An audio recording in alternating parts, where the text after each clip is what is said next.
Welcome to Racialized 506, a podcast about anti-racism. It's a series of online conversations brought to you by the St. John Newcomer Centre. The podcast is intended to underline the challenges of anti-racism and amplify the voices of underrepresented people who experience and confront racism in their daily lives, at school and work, and in our community. By doing this, we hope to encourage positive action and change in the greater St. John area. The hosts for this podcast are Bob Whitney, a retired professor of history and politics from the University of New Brunswick, and Lena Garbia, the Newcomer Settlement Lead at the St. John Newcomer Centre. Good evening, everyone. My introduction will be short. I will introduce the three speakers, and then we'll go from there because the three speakers and then Mr. Mohammed Hashim as our guest commentator. What I would just simply like to mention at the very beginning is when we talk about something like institutional racism, that can often be a challenge for people to grapple exactly what that means. The tendency is for people to think of racism as an individual attitude, that individuals are racists. If they simply treated each other more nicely and respectfully, racism would somehow disappear.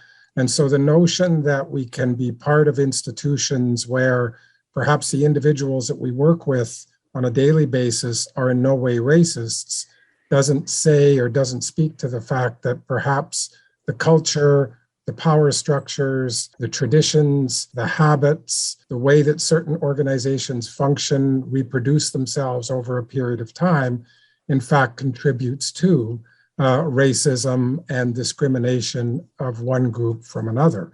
And that concept is a bit more abstract and difficult for people to deal with. And yet, when we're talking about racism in society, talking about institutional racism, what it means, what it is really important. And that's why we're focusing on that topic tonight. And as Lena said, we're very lucky to have three speakers and one guest commentator on our list of people to talk. And I will introduce them each now, and then after their time, we'll go to the next speaker. But our first speaker in order will be Professor Chris Doran, who teaches at the University of New Brunswick here in St. John on the St. John campus. He's a member of the Department of Social Science and teaches sociology courses. And Professor Doran spends a great deal of his time researching and writing issues of class, about issues of race, about issues of inequality, how those have developed over time. And so he spends a lot of his time thinking and analyzing about institutions and social structures and how they work. And that's why we invited Chris to talk about this. I should add that Chris also makes a major contribution to the newcomers community because of his passion for football, and he spends a great deal of his time when he's not in the classroom on the field with newcomers from all over the world. Our second speaker will be Heba Mohamed, who is a local businesswoman. She set up her successful small business women's zone here in St. John, and she started that business herself. It's developed into an important local business in terms of serving especially the Muslim and the Arab community, but anybody who's interested in clothes or fashions in an international way.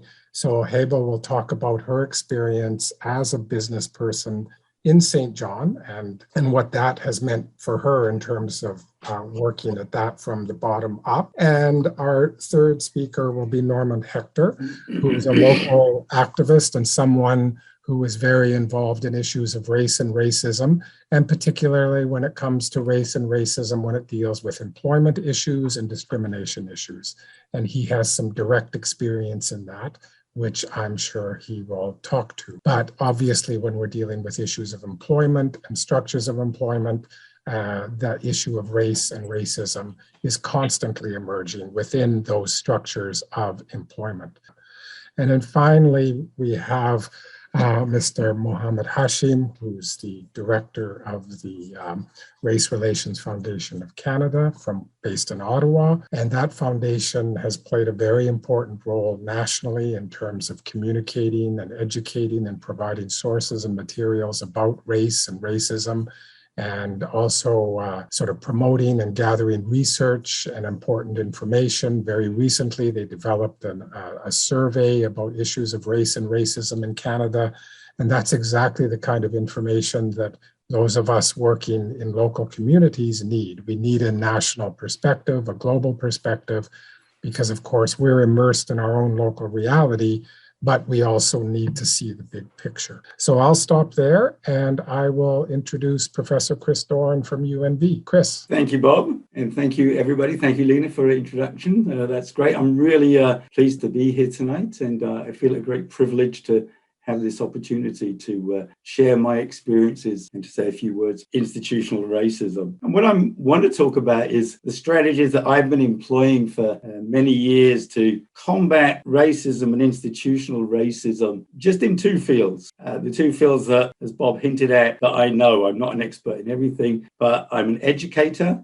So I try to expose my students to the problems with institutional racism and to help them learn about it. And the other thing that I do, and I've been doing it all my life, is the notion of combating racism by integrating myself and others into a collective community via sport. I was interested when you were talking about all the newcomers. I'm thinking, I've been running the soccer at the university for many decades now. 20 years ago, the international students started coming. So I've known all these waves of people. We all come. We were playing the other night. We had 50 different nationalities playing. I know most of the Egyptian guys, the Syrian guys, all of them. So we tried to combat it by bringing people together and just enjoying ourselves playing together and sort of breaking down those barriers in a very practical way. But first, a few words about me, because that's important. My parents were immigrants. They emigrated from Ireland to England. They wanted a better life. They wanted to get good jobs. They weren't escaping racist discrimination. They were escaping religious discrimination. Where they lived in Ireland, there was lots of religious discrimination. So I was born in England, but I was brought up with many immigrants. There was car factories there. We were the generation, there was West Indians and South Asians and Irish. We were the main immigrants who came to that town. There was a factory there. So we grew up in a very immigrant mixed community. But then my immigration experience changed. I came to Canada as an international student. That's why I've been doing this soccer for so long, because I know what it's like to come to a place where you know nobody. I had no family whatsoever in Canada. I just knew two people, one in Vancouver, one in Calgary. That was it. So I had to find some way of, getting a community. And soccer was the way in which many of us immigrants join, because that's one thing. If we couldn't speak the language, we could all enjoy that game. So I got my qualifications. I wanted to stay in Canada. I was on a student visa. As many of you know, it's really hard to get a permanent job, to get your permanent residency. I got refused 3 times. My qualifications weren't what Canada needed. Canada needed engineers, computer scientists. They didn't need sociologists, at least. So I kept persevering. I was on 1-year contract, and eventually I got my permanent residency and I got the points. As many of you know, you need points now. They've got this provincial nominee program. That wasn't around when I came here. It was 70 points when I was going through. I eventually got them and I've become a Canadian citizen. So my experience is like growing up as an immigrant, moving as an immigrant, and coming to a different country as an immigrant. But of course, my issues were not the racist issues which are so prevalent today. So I feel lucky for that. But I want to sort of talk about the issue today in terms of that immigrant experience, because a number of many people who come to this country who are immigrants. The Newcomer Center knows all about this. So the 2 strategies I've been doing to combat racism and institutional racism, as I said, education. I'm in the social sciences. I teach sociology. I've been teaching about institutional racism ever since I graduated. So the one strategy is very intellectual. It's an educational strategy. The other strategy is very practical. It's about getting people together to just play something that we all love, we all share. I mean, I used to know a bit of Arabic, but it's gone. On Tuesday night we played, and Nigerians, Mali, Syria, Egyptians, Kuwait. So the English good, but we love the language is the game of soccer. So one of those strategies for the mind, the other is for the body. So what I'm going to do, though, is to talk about do as an educator in terms of this notion of institutional racism, which, what I'm pleased is that when students come to UNB, if they take our courses, they will learn about institutional racism from their first year. So that's something that we should be proud of. That we do have something where this notion of racism and institutional racism, even though it's in the media now, you hear a lot about it. Many of us have been trying to sort of tell people about this for many years, and of course that may be, or sometimes not, the truth. But institutional racism is different. And as Bob suggested, it's really how a system gets built over a long period of time so that the racism gets built into the system. And that's why having a good understanding of the history of Canada is so important for understanding how these institutional elements of racism get built into the system. So one doesn't need the racism at an individual level because it's already built in. So one of the things that I try and do then is to try and show my students how this racism is to be looked at through looking at what's happening in the economy, what's happening in the world of politics, what's happening historically, how those structures get put into place. And of course, these institutions, such as schools, schools where the curriculum for many years excluded the voices of so many. I mean, that's what Leila was saying earlier. Part of the Newcomer Centre is to amplify the voices of those who've been excluded.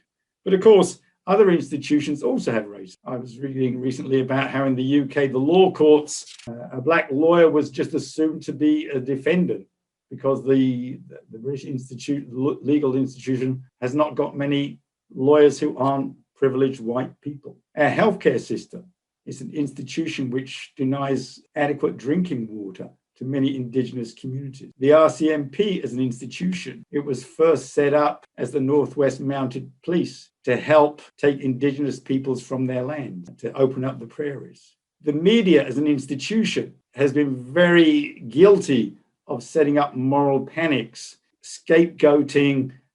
In my days when I was a kid, it was the young black mugger. This was supposed to be the person who the white population should be afraid of. We now know about Islamophobia, where the media stokes up these rages. The criminal justice system, Indigenous peoples, people of color are completely overrepresented in our prisons. In the workplace, in France recently, resumes of the same resume was put out to companies, one bearing someone with a Muslim name, someone bearing the name of a French person. The person who had the French sounding name got the interview, the person with the Muslim sounding name didn't, even though the resumes were exactly the same. They're just examples. What I want to do is just to give you a few examples of institutional racism in Canada. With our Indigenous peoples, the problem with institutional racism, if I can condense it into just 30 seconds, is primarily the Hudson's Bay Company wanting to exploit the land in the 1670s. The exploitation goes back that far. But the really crucial turning point is when the prairies were opened up to profitable agriculture. So land was wanted for profitable agriculture. Indigenous peoples were taken off the land by the Northwest Mounted Police. The numbered treaties were put into place and the Indian Act was put forward. And the Indian Act made Indigenous peoples wards of the state, children. In other words, that act said the Indigenous people are going to be treated as children. That's a great example of how racism gets built into institutions, gets built into the law, and we still haven't got rid of the Indian Act, even though it's built in 1876, which is a great study done by, sorry, that's my timer. A great study done by Roxana Ning from Toronto, who was a South Asian woman herself and was wondering, and well-educated, she was wondering how the stereotype of immigrant women was one of someone with poor English, someone with working in low-level jobs. And she herself was South Asian. She went, there's lots of immigrant women who are very well-educated. How is this stereotype perpetuated? And she worked at a community agency trying to help immigrant women get jobs. She worked there, but she also studied there. And what she found out was even though this agency was trying to help immigrant women in Toronto to get jobs, they also had to keep their funding. And to keep their funding, they had to show they sent people for interviews. And they had to keep their statistics up. Well, they had to give interviews to these immigrant women. They had to find interviews for them.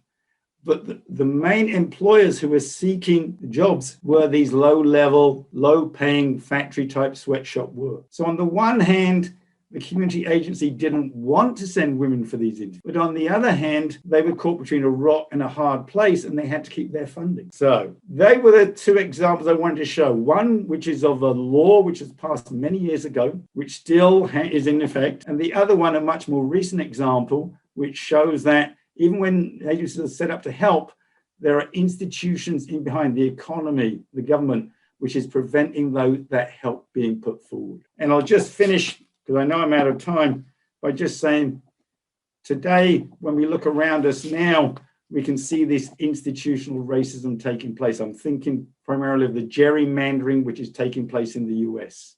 They're redrawing the electoral boundaries. So people of color, African Americans, are being put into certain places so their vote won't count as much.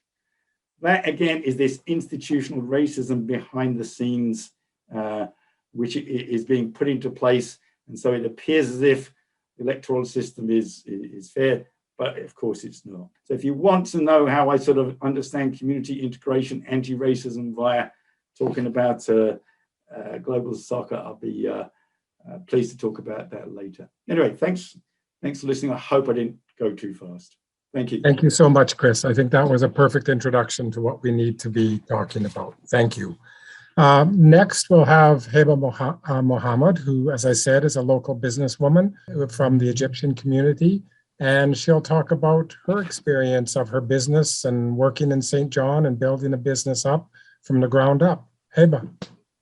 Hi, everybody. Thank you, Bob, Lina, and Mohammed for the introduction. Thank you so much for giving me this opportunity to share with you my experience. When I immigrated to Canada and came to St. John a couple of years ago, I was really scared to go through this experience by my own.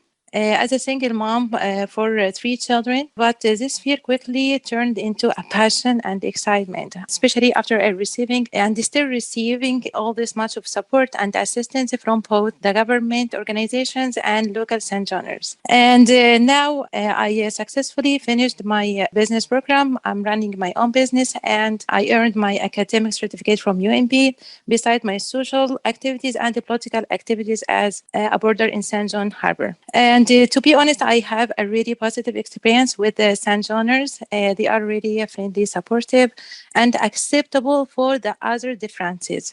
And also the government in their levels, the federal, provincial, and the local government, they all working hard in order to our success, and they want us to stay and grow and to build the community. That's why I immigrated to Canada and I chose St. John as a home for me and for my kids, and I'm really proud of my decision. However, there is a clear racism behaviors from some individuals towards the other people who have, differences from them. Unfortunately, this is human nature.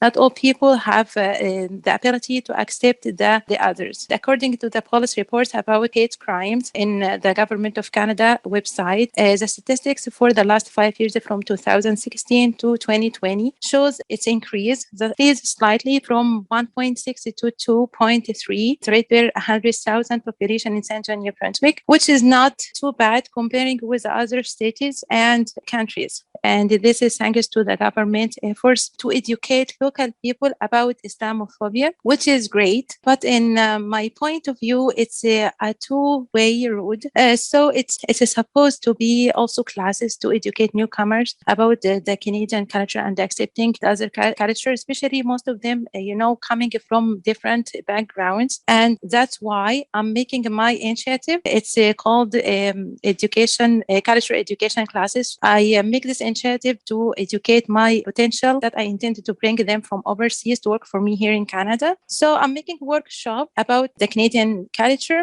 and the Canada and how the Canada is a multicultural, diverse country. And in my opinion, this is as much as important. Test them their language and the skills and experience. How would I expect from the newcomer to build the community? And if they don't feel they are part of it, they accepted and being accepted. I know newcomer center and most of government organizations make a great effort to educate newcomer about Canadian culture to merge smoothly and quickly in the community. But I also suggested to the government to make a test for the newcomer even before immigrant to Canada, as they are, make a test for their language and skills. Especially, I have a really negative experience, which I'm not so proud and I'm not happy to say that.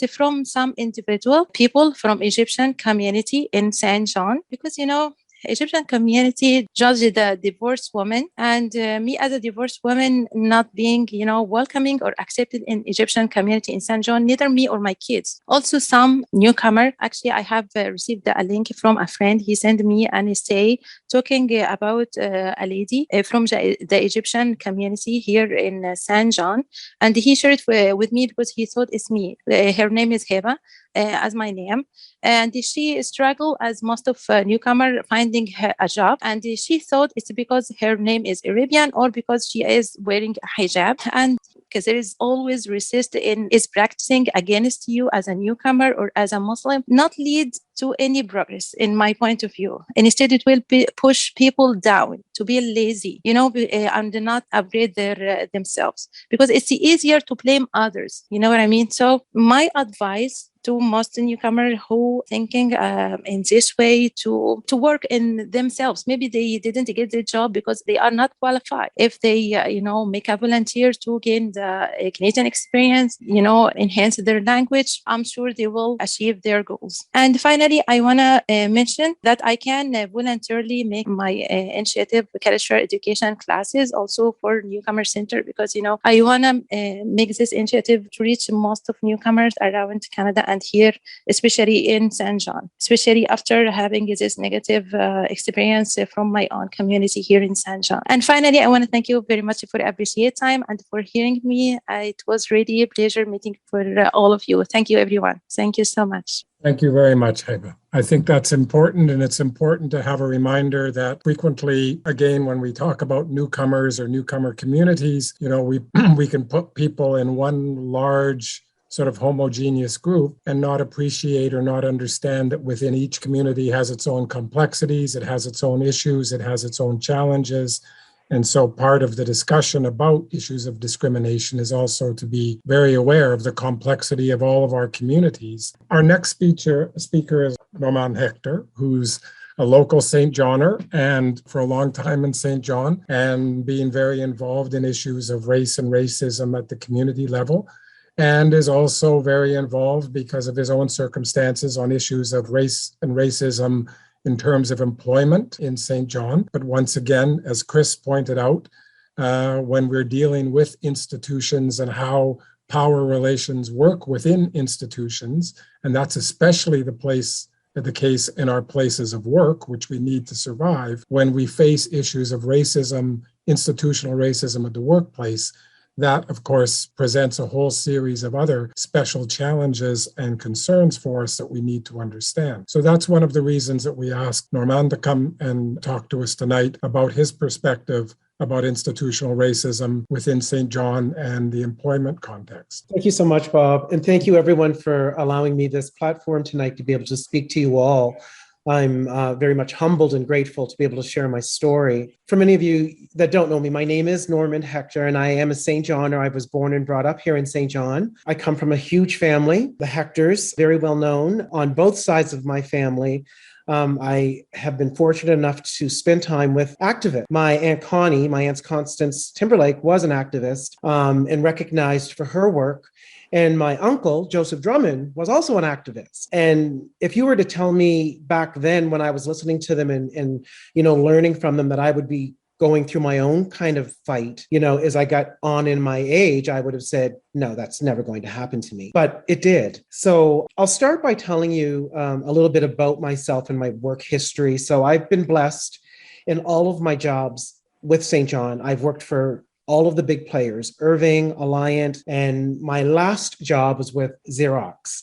And I loved that job. I was there for 20 years working, and I climbed up the ladder. I started off as a sales representative, selling solutions over the phone and talking to business clients. And I moved up, quite steadily because I was successful in my sales. And when you're successful in your sales, you're recognized more for your achievements. And I moved up, and Xerox saw that, and they saw that as a value to them. And I was able to go out and visit clients on their behalf and fly all over the world, and represent Xerox. And when I say this to you all, you need to know that I had traveled to New York City. I've traveled to Chicago. I mean, I've met with deans, I've met with presidents, CEOs, all on behalf of Xerox. So when I talk about loving my job, you need to know I truly did love my job. Things kind of changed as the years went on because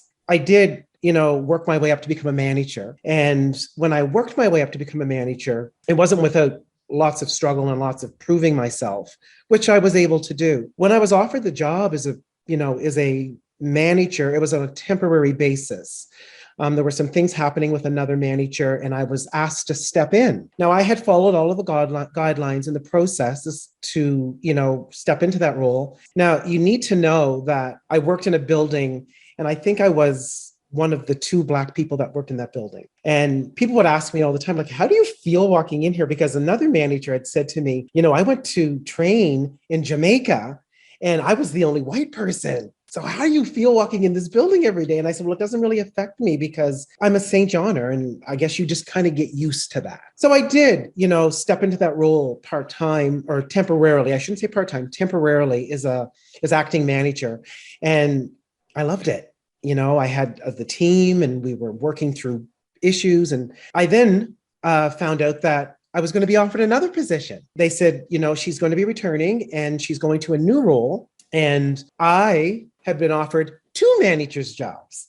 So I was going to take over 2 teams. And I thought, well, I must have done something right, to be able to take over 2 teams. So when that happened to me, I was overjoyed. Through my years of working with Xerox, I had come across some information that was sent to me by error. And my name was very close to a human resource manager's name, and confidential information was sent to me. Of course, I opened it. This was way before I was a manager. I opened it, I looked at it, I saw numbers, pays. So I knew in my mind, what some of the other managers were getting paid and what some of the other people were getting paid. I was signed a non-disclosure immediately, and I forgot about it. And I was very ethical to make sure that I did not discuss it, because when I signed the non-disclosure, I had made that commitment and that promise. So when I was offered the other position, I had said to my acting manager at that time, well, what are we going to do about my pay? I'd like to talk about my pay. And she said, well, you've gotten your raises. I said, but I'm managing 2 teams, and I think that my pay should at least be addressed, or we should have a conversation about it. She said, oh, no. She said, you've gotten all your pay grades, and, you've gotten everything that you're supposed to have gotten. And I said, but I'm managing 2 teams. And I said, that I'm very well connected in this building. So even though it was confidential not to be talking about pays, people do that. People do it. One off, you might be talking to somebody and they would ask you. So somebody did ask me what I was making. And I said what I was making. And they looked at me and they said, are you serious? And I said, yeah, that's what I'm making, managing 2 teams. And they, of course, told me what they were making. And I immediately went back to my manager and said, I know that I'm not making what I should be making. I'm not even asking for a number. I'm just asking you to go fight or ask or request, to have my pay grade looked at, because I think that's the fair thing to do. She said, okay, I will do that. I will go and I will have it looked at. So I waited and I waited and I waited. No response, nothing back from her. So I went back to her again. And I said, what's happening, with the conversation around my pay? And she said, yeah, I did talk to HR about it. And yeah, no, you've gotten all the pay grade you're going to get. And I said, but you and I both know that I'm not paid fairly or equally. And I'm asking you to take off your Xerox hat and put on your woman, female hat and look at it from that point of view. Because if you're doing a job and you know that the person sitting next to you is getting paid so much more than you and you're doing the same job, why do you think that's fair? Well, you've gotten all your pay grades. You've gotten everything you're going to get. So it's, we're not talking about this anymore. I said, but we are. She said, well, it's hurting your brand because of what you're doing and how you're going about it. I said, but I'm not doing anything. I'm asking the question. I'm not demanding anything. I'm just asking a simple question. So lo and behold, to speed it up, I did not get a raise. I ended up resigning from Xerox, and it was a very sad day. I gave up 20 years of a career because somebody decided that it wasn't important enough to look at and address. Now, do I think that my manager was in that mindset of being a racist? I don't know. I don't think so. I've known her a long time. Do I think my acting VP that I went to talk to is in that kind of a headspace? I don't know. I don't think so. Because I've known these people. I've had personal relationships with them outside of my work. So in my mind, I'm thinking, well, I don't think they would, but I don't know that. I don't know that. And when the conversation is happening, I'm not part of that conversation. So somebody perhaps maybe would have said, well, no, he needs to go. No, this is done. He needs to go. I don't know if that conversation happened. And I don't know if, in fact, they decided that I didn't deserve to get more money. Somebody made that decision to say to me and to say to my manager, no, he's not getting any more. And I was passionate about asking. Xerox then turned it around and said, well, he was not performing well. And that's when it really affected me the most, when they attacked my character. You don't work for a company for 20 years and represent them all over the United States and have a poor performance record. In my whole 20 years of working there, never a bad performance review. So they, of course, came back and said, well, you were going down the road of, being on a performance, I said, no. I wasn't. That only came up after I started talking about my pay and you wanting you to address it. So you know what? Here's what's going to happen. I wrote my resignation letter, and in my resignation letter, I stated, I am resigning. I am leaving this job to go to another job. Luckily, I had another job to go to, but I am leaving because I am not being paid fairly or equally. And it makes me very sad to say that after giving this company 20 years of my life, the biggest part of my life. Do you think that anybody responded back to me to say, let's have a conversation? No, they did not. And to this day, I was saddened by all of that. Did they win? I don't think that they won, because I have now taken a whole new approach to what I went through. I, of course, hired a lawyer, and the lawyer looked at everything. And I'm very, very fair when it comes to, well, maybe they didn't do that. Maybe I was wrong. Let's have a conversation. Maybe we can both learn from this. But I can tell you, this to me made me so sad. So we did, with the lawyer and we did approach it legally. And I had said to myself, if the lawyer says to me, and he's a very well-known lawyer, I said, if the lawyer says to me that we are not going to move forward with this, Norman, because we don't see any wrongdoing, I will leave it alone. And the best part about this is, I said, I will file a complaint with human rights. And if they come back to me and say, no, we're not going to approach this, they've done everything that they need to do, we're going to leave it alone, then I would have left it alone, because I would have thought, okay, then I'm obviously not looking at it the same way that other people are looking at it. Well, they didn't. HRC, immediately set up and confirmed that they were going to do a full investigation. And once that happens, my lawyer hands everything over to human rights. So I have talked to human rights. But here's the thing that I didn't understand. Here's what I didn't understand and what I'm learning. Human rights is very much short-staffed, which I've learned. I am now, and this has been going on since 2019. We are now in 2021. I learned that they don't have anybody there that can really walk in the shoes that I've walked in, that many people of diverse cultures and backgrounds walk in every day. So I reached out to them and I said, what is happening with my case? It's been, a long time. And she said, well, we went to them and they don't want to mediate. I said, well, what do you mean they don't want to? What company or any company should have a choice? When you're human rights, isn't it, once you have decided to proceed with a full investigation, don't you just automatically say, no, it is mandatory. We are going to discuss this. That's not the case. That is not the case. And that's what I learned. Companies can say they don't want to mediate. They don't want to talk about it. And because of human rights being so short-staffed, I am now in the funnel. So nothing has changed. Nothing has moved forward, but I took it upon myself to make sure that I share my story. So I shared my story with all of the media outlets, but respectfully, because again, I loved this company and I still do to this day. Do I like what happened to me? No, I don't. Do I like the decisions that were made based on my pay? No, I don't. But I still respect that company because they afforded me and gave me so many things, taught me so many things. And I probably wouldn't be where I'm at today if I didn't experience that work experience that I received from Xerox. So that's why I say to you, I loved my job. I still respect the company, but I don't respect what they did to me. And that's really, the most important part of this. You can still love the company. You can still look at the company and admire the company, but it's the people, because it's the people that are making that decision and managing those decisions. So, I got to tell you, it's now 2021. Since my story has gone public, I've received well over 100 emails from people commenting and talking about it. I haven't had time to answer all the emails, but it's interesting when a story like mine gets out, because of course you're told you're brave, you're taking on a corporate company. Ooh, you better be careful because that could hurt the rest of your career. Listen, I'm a man of a particular age. I have done smart things in my career. I've educated myself well.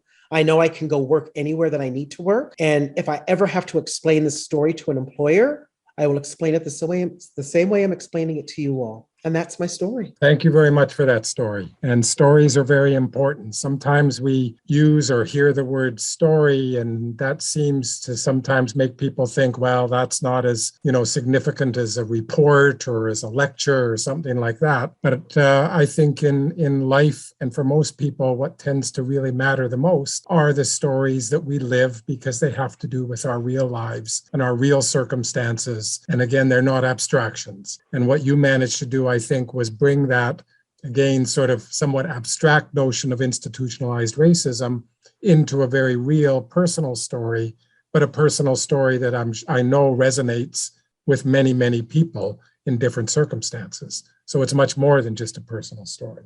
So Thank you. Finally, Mohammed Hashim from the Canada Race Relations Foundation will make his commentary to what we've heard tonight, and he will say what he thinks he needs to say. I made a mistake, and I thought that the foundation was based in Ottawa. It's based in Toronto.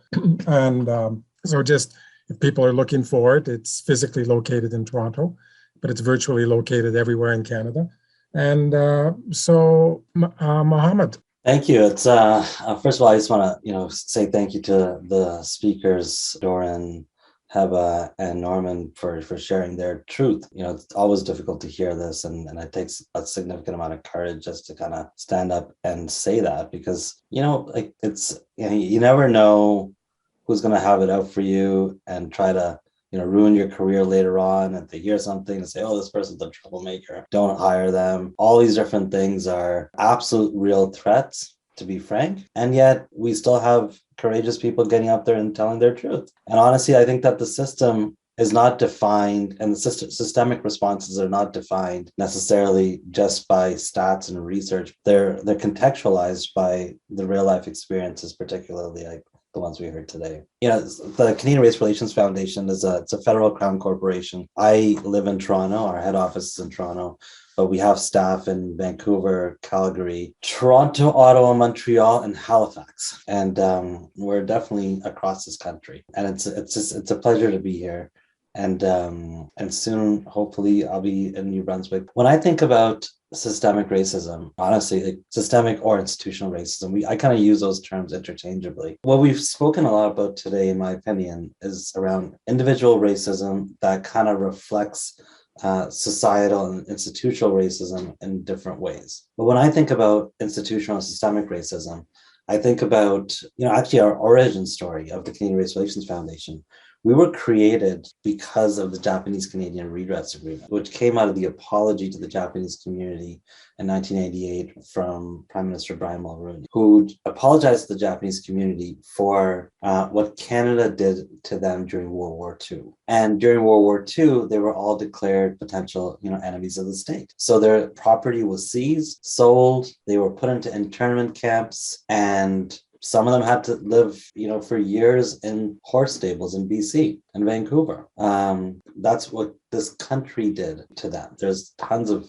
examples of systemic racism, but that's a very, very blatant and clear one of how the system stigmatized a people strictly for who they are. The individual stories point to how the system is operationalizing systemic racism. But to identify systemic racism, I typically look at what the outcomes are as a whole. And so when I think about, for example, the criminal justice system, we know there's an overrepresentation of both Black as well as people who are Indigenous. And that's because, the system treats Black and Indigenous people differently. Police treat them with greater sense of suspicion. They assert a sense of criminality. Many a times we hear this frequently where if the person is white, the cops will say, just throw it away. I don't want to see you do that again. If the kid is Black, handcuffed in the back of the car. And the numbers aren't small. The numbers are vast. That's one thing. When we talk about, and some of the things that I know are in the pipeline right now that are coming through is an elimination of the mandatory minimum sentences, which is very, very important. When you eliminate mandatory minimum sentences, where the cop who walked away from the white kid who was smoking the joint and the kid who walked away with the warning, who was never going to do something again because he realized okay, I got the nod to make sure I don't do anything again.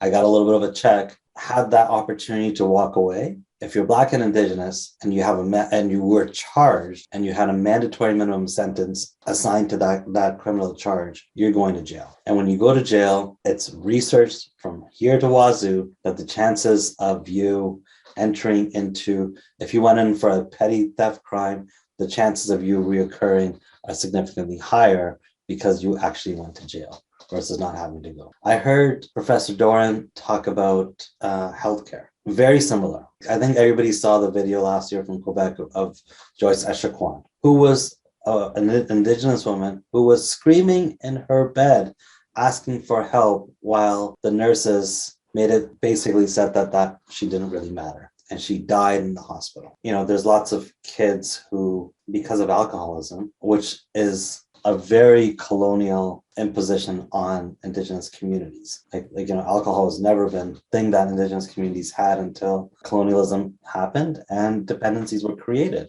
In terms of the RCMP, for example, I think Commissioner Luckey, Brenda Luckey, had mentioned a couple of years ago that systemic racism did not exist in the RCMP. And she revised her statement and said that it does exist. And to be honest, I don't think at this point in this country, anyone could possibly say that the way that the system was set up to deal with policing system, especially the RCMP, and we work closely with the RCMP, and they would admit this too now, is that it was created and it served a function to rip apart Indigenous communities. And that was a reality. Denying that is no longer a choice. So what is systemic racism versus individual racism? Individual racism is an individual person who did something that was racist. Systemic racism is when the state laws are enacted against an entire set of people. And I think that there's a greater sense of awakening of what that means. And it's really hard, to be honest, to identify, because sometimes it's easy to say, well, it was just a bad apple.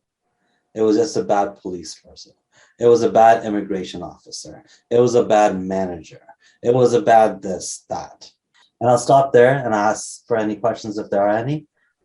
And just in the interest of bringing as many people as possible, then I'll turn it to Lena, I think, who has control over who's saying what when, in terms of any questions or comments from people who are listening. Personally, I want to thank all the four guests for a great, amazing like talk, conversation, sharing experiences. It was absolutely heartwarming and great to listen to each other and feel, the connections. Everybody has faced something similar one way or the other, not necessarily exactly, in the same shape or form. Hey, Rodrigue, yeah, please go ahead. Thank you. First, I'll tell a little story that maybe reflects some of what has been said. Lise Payette, who was a former Péquiste minister in René Lévesque's time, once stated that I don't know what happens during cabinet meetings, but decisions seem to be made in the urinals, because what happened was that there was a talk around the table and there seemed to be no decision made. Then they would take a break, and after the break, she was the only woman at the table. Everybody would come back and the decision was made. And so it seemed to be happening behind closed doors, and she was not party to the decision making, which is an example, I guess, of structural sexism, if not racism. Like when I came, I had no money, but you can play soccer because it's the one sport that doesn't require a lot of money. And, whatever our creed, whatever our color, but it's great for newcomers and for us all to get together. I said I'm not going to mention names, but I think I have to mention her name because she wants you to say something. She says, Chris claims he does not speak Arabic, but he has one of the best Assalamu alaikum you will hear. Being a newcomer, I very much appreciate it when he stops by and always greets me with Assalamu alaikum. Chris, please let all hear it. That's from Noha, of course. As I said, I spent a year in Sudan, and so I did learn some market Arabic, but I've forgotten all of it except Jalabiya, Shai, full Masri, and Salam alaikum. So that's what I remember. That's all you need to know. That's it. That's all you need. Are there any other questions or comments? We're almost at the 8:30, but if the important thing is to talk about things and to ask questions. So if anybody's there who wants just have a couple of comments here. Thank you so much for the great conversation. I really learned a lot from your stories. Thank you so much for sharing the stories and for bringing up this so important subject. And I learned from an indigenous friend that I have. She said, we all have to learn to be guests on the land, on this land. And I really appreciate what she taught me about that, because I do believe that it's not just about immigrants. It's also about me also as an immigrant and all immigrants, but it's probably also about all of us, also Canadians, how we really being guests of the land. Because for me, even the story that Norman shared, and it's to do with, Canadian company and that, I thought, wow, this is not being guests on the land. So, and I have a question about that. I know Norman is not here, but it's not about his case necessarily. I just want to understand, maybe it's something about how you do these kind of things in Canada. I was wondering, is that about mediate with a company, or is that not about even suing a company that they can behave this way and they have actually to pay maybe a person the money? So I was a bit confused, and I am a bit confused about that. If someone can educate me about that. Thank you. We at the St. John Newcomer Center, actually, we do have cultural competency trainings and classes and sessions for employers. We reach out to employers all the time, and sometimes they reach out to us, the police, like different organizations. I don't want to name them because I'm sure there's no way I will remember all of them. So it is happening, but we have a long, long way to go. Simply add, and it's not exactly an answer to the question, but one of the things that I also do with the Newcomer Center is direct some of the citizenship classes. And this week we dealt with the topic of justice. And one of the interesting things is that the Canadian government book, Discover Canada, says that access to legal representation is a basic right in Canada. So the book says that, okay?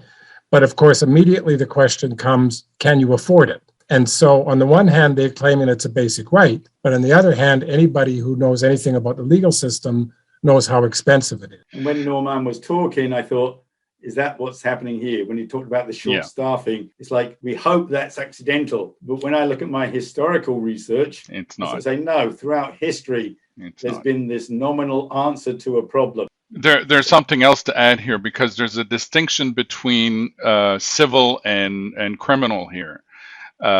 Norman's situation is a civil one. In other words, it's between two peoples. It's between him and his employer. Well, if it was a criminal situation, which is not the case here, I think the Charter of Rights, when it does say about representation, it really is touching more upon the criminal element. So that if you are accused of a crime, you are guaranteed a lawyer and the state will pay for it. Now, will the quality of your defense will be as good as the person who has more money?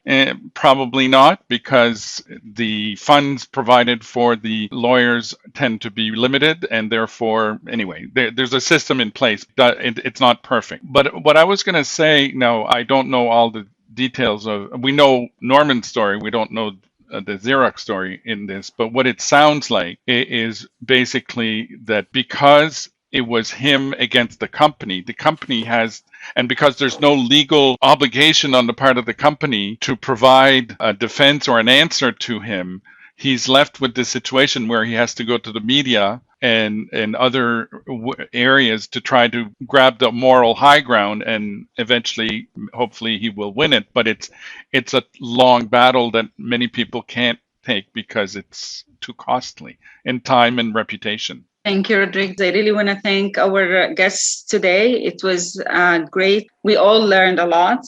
And thank you for the audience who attended, your kind comments. Thank you so much, everyone. Thank you, everyone. Thank you so much.